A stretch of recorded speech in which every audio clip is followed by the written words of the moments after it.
Well, want to get back on another video. I do apologize. I haven't done videos in quite a while. Had a lot of things going on.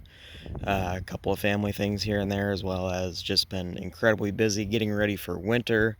Um, Trying to clean up the yard, get a bunch of stuff taken care of before there's 1.5 feet of snow. Trying to get around all this stuff doesn't sound like any fun. But anyways, want to do a video on the 71 Satellite Sebring Plus. We have decided to sell this car, so just want to give a quick kind of walk through and run down on what exactly the deal is with this car.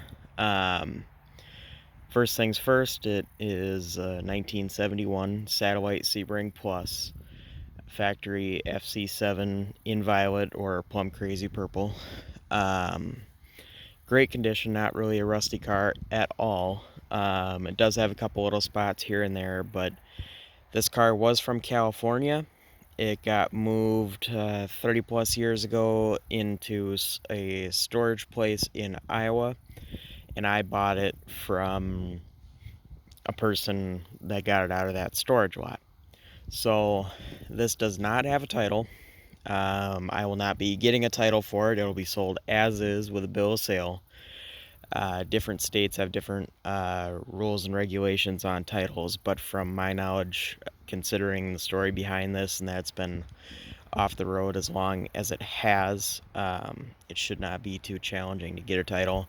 It has a fender tag, it has a VIN, so it's got the numbers in place to either get a title or have a title made for it. So kind of do a walk around, look at some of the details of it. The grill is really nice. The front valance is actually even really nice. It's nicer than the one I have for my car. The fender, this one is a little bit beaten up. It had some poor body work done at some point, but down low you can see it is not rusty. There's the original paint under where the rocker moldings would be. It is extremely solid car overall. The only major rust I've found is I did pull this front trim down, and there is a little bit of rust around the windshield. And as you can see by the VIN, it is RP23L1, which is RP is Satellite Sebring Plus, 23 is two-door hardtop, L is 383 two-barrel, so this was a factory big block car. Just a two-barrel car, probably because it was from California. And it says right on the VIN as well that it was a California plant. It was the Los Angeles plant. And there is the fender tag with all the different options that it has. This one has a few options, not a ton, but factory purple with white interior. It was a bucket seat with a buddy seat in the middle, as you can see. And with the Satellite Sebring Plus, it came factory with the rally dash. It is a 150 speedo, just standard. It even has a good radio bezel on it. Dash pad is cracked, but they're pretty much always cracked when they're original. It'll need new door panels, but these are the nice door panels with the extra piece of trim here. And this style is only on the Satellite Sebring Plus and the Plymouth GTX. And it has these medallions. I think they started to reproduce them now, but it's nice to have these originals in place to put onto new door panels. But as you can see, the floor is really solid, and I'll go underneath the car and try to get some video of it, but it might not be the best angles. You can see the bottom of the door, super clean, super solid, super straight. The rocker panels are nice, and even this quarter panel. This quarter panel has a little hole in front, but as I kind of go up and around it here and down here, it is extremely solid.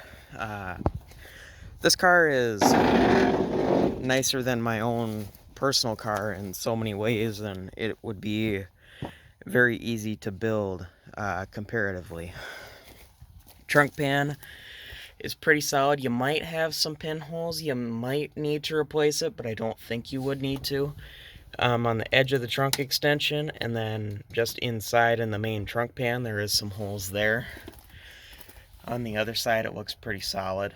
And again, you can see the factory purple paint. This was a purple car.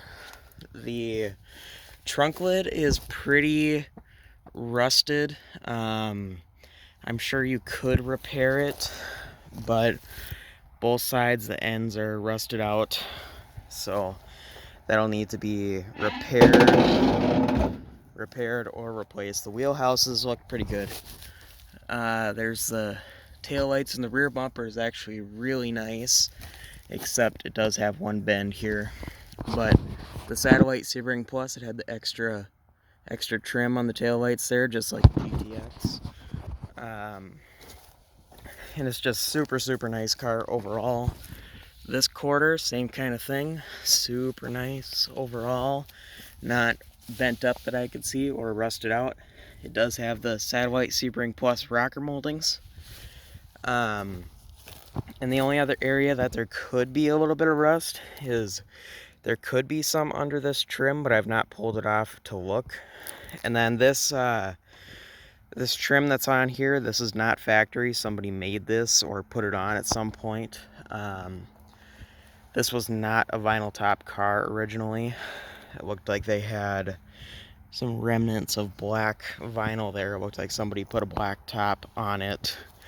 It was probably a kind of a cool car in its day. It looked like it had black top from there all the way up to here where they put some sort of molding there, and this was just painted. Not sure why they would do that, but you know, everybody kind of had their own ideas 30 plus years ago. The only other thing to note is the back seat. There's supposed to be a V-shaped brace there.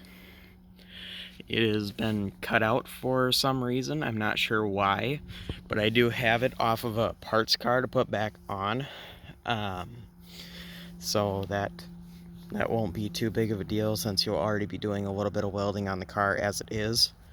This front fender, you can't see underneath the trim, but it looks to be a little bit nicer than the other side actually, so that would be a nice little bonus. And I do have the original hood for it. That does have a little bit of rust underneath. It's actually right there. We can take a look at that quick.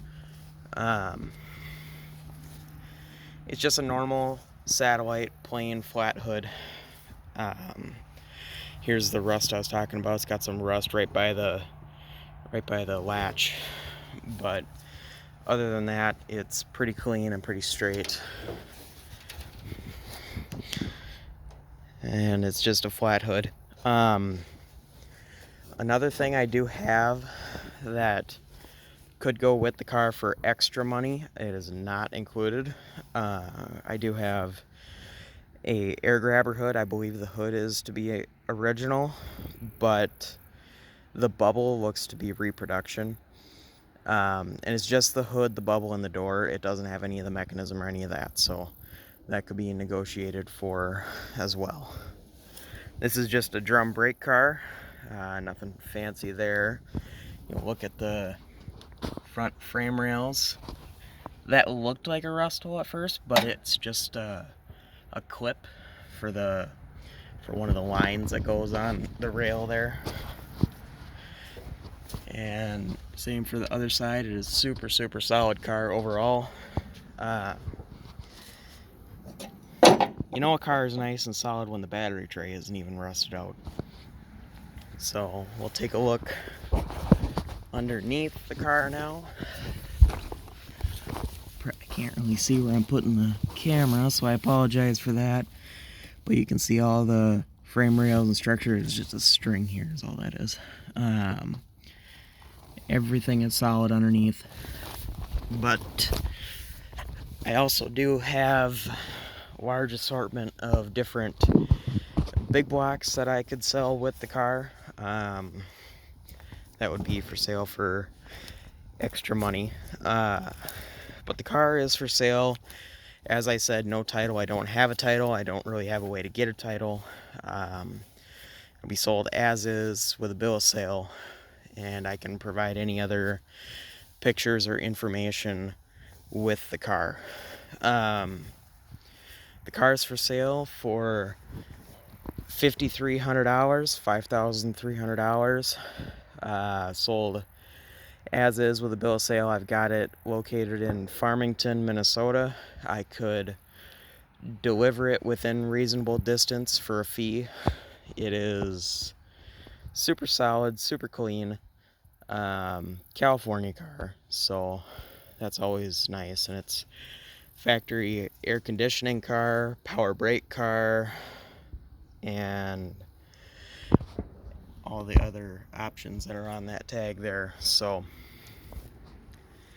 I guess that's pretty much it. And I do of course the selling of parts and in the parts business. So if you need parts for the car, if you end up purchasing it, be more than happy to help you out. I do have 383s and 440s that I could sell you with the car. And like I said, it's all located in Farmington, Minnesota. And $5,300 sold as is, a bill of sale. But that's pretty much it. You don't find a lot of them factory purple and white.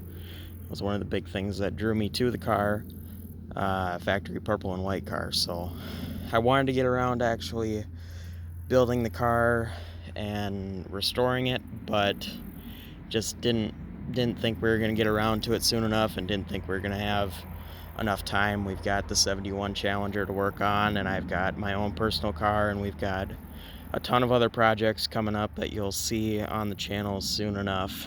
But yeah, that'll be more things to come. And like I say, I do apologize for not having a whole lot of videos lately, but I guess that's pretty much it for now. And if you want to contact me on this car, you can contact me. My email is it'll be in the top of the description of the video, so you can email me there. It'll be the first thing at the top of the description. So I guess that's pretty much it for now, and I will see you guys in the next video.